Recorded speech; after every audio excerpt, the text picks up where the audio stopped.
Uh, I'm called John Bosco. I'm a resident of Migori County. This is a place called Sayote in the outskirts of Migori town in Suna West constituency, Ragana Uruba ward.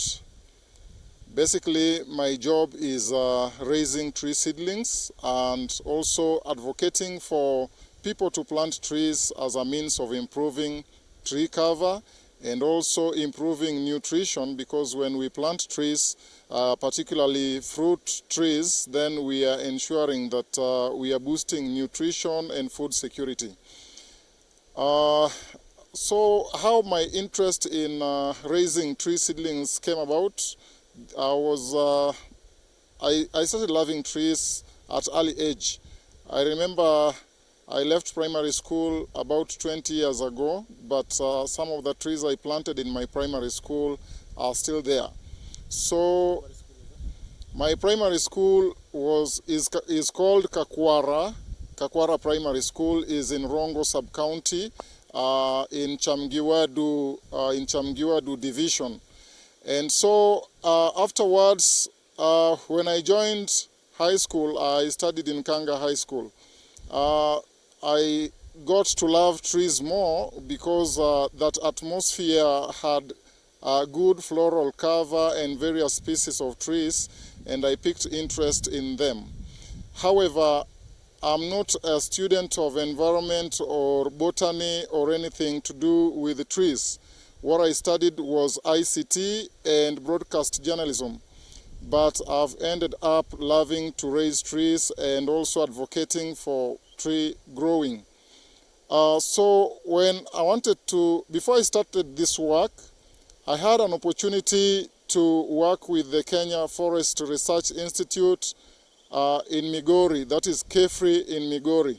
And I was a casual, so it gave me an opportunity to work at their tree nursery, and basically that was an opportunity for me to study about how to raise various species of trees.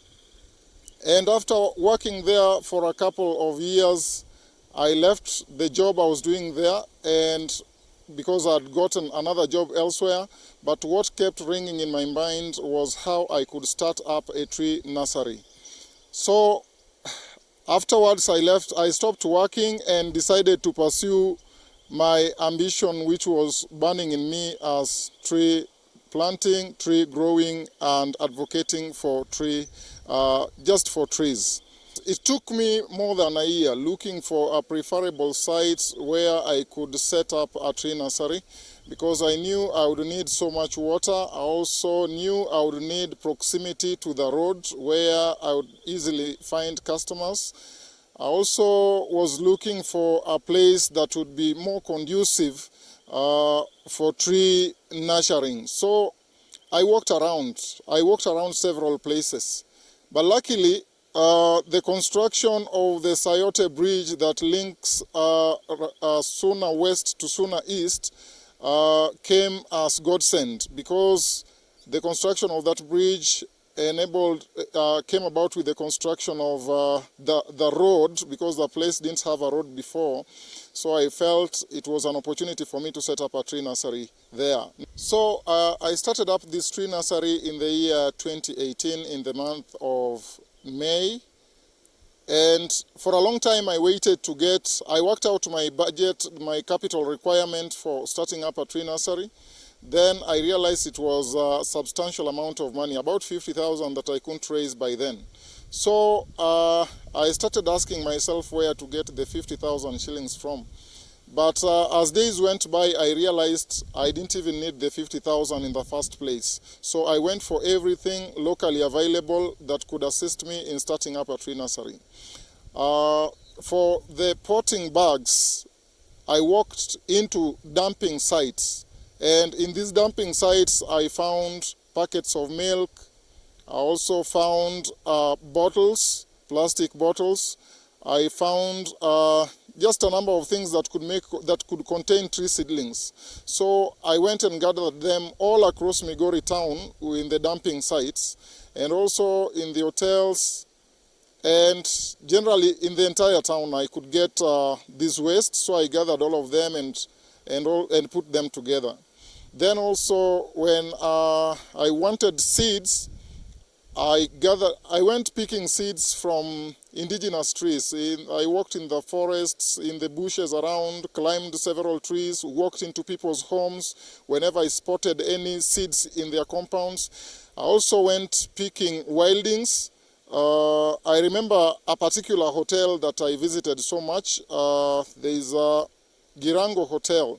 It has very old trees and you find seedlings germinating there. So I went picking those seedlings that were germinating and coming over with them. Now, it took me also time to find now when I settled for this site, it was a site that the owner allowed me just to start up a tree nursery because I was just starting, and the tree nursery was seen as something so mediocre, so I wasn't charged for anything. So I was able to start at the banks of River Migori. I saw River Migori as a source of water because tree seedlings require so much water. So I got the water, I got the piece of land as I wanted. So I started with very few tree seedlings. It was a very small startup. Whoever saw me then, I believe, wouldn't have imagined the tree nursery would finally grow this big. So ultimately, I started making some money by selling tree seedlings, and this money has helped me to expand the tree nursery. Today, it stands out as one of the biggest tree nurseries in Migori County. First of all, my interest in trees is not particularly monetary or commercial alone. I have a passion for restoring our trees, restoring our indigenous African trees because they are becoming extinct. When you take example of a tree like Wabugia ugandensis or another tree like Kigelia africana, or if you consider trees like Acacia polyacantha, those are trees that are becoming extinct. And so I've taken my time, I took my time looking for them literally. I would walk into the forests, particularly I've been visiting Transmara where they still exist, and especially in the rainy days. So even right now I have a batch that I just picked yesterday that I'll be planting today. I go there and pick wildings and come and nurture them, and ultimately they become trees. And that is how I came to plant all the trees that you see existing at this riverbank. When I came over here, there was no single tree that was growing here, not a single tree. It was all plain. But over time, I started planting a tree after another, a tree after another. And also, whenever I was visited by a guest who was interested in just seeing what I'm doing here, I would encourage them to plant a tree by the riverbank as a means of conserving this river. So that is what took me to indigenous trees. I wanted to restore them. However, they do not sell so much because people are not so much into indigenous trees. So it is what is setting me back. However, the few that I'm raising, I'm planting around. There are environmental clubs in schools that I'm encouraging to plant them. And I'm also trying to plant a couple of them at the riverbank as a way of conserving this river.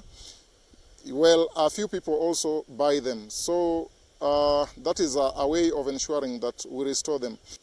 As we speak, the tree nursery has about, I'm estimating them to be well over 350,000 tree seedlings within this tree nursery.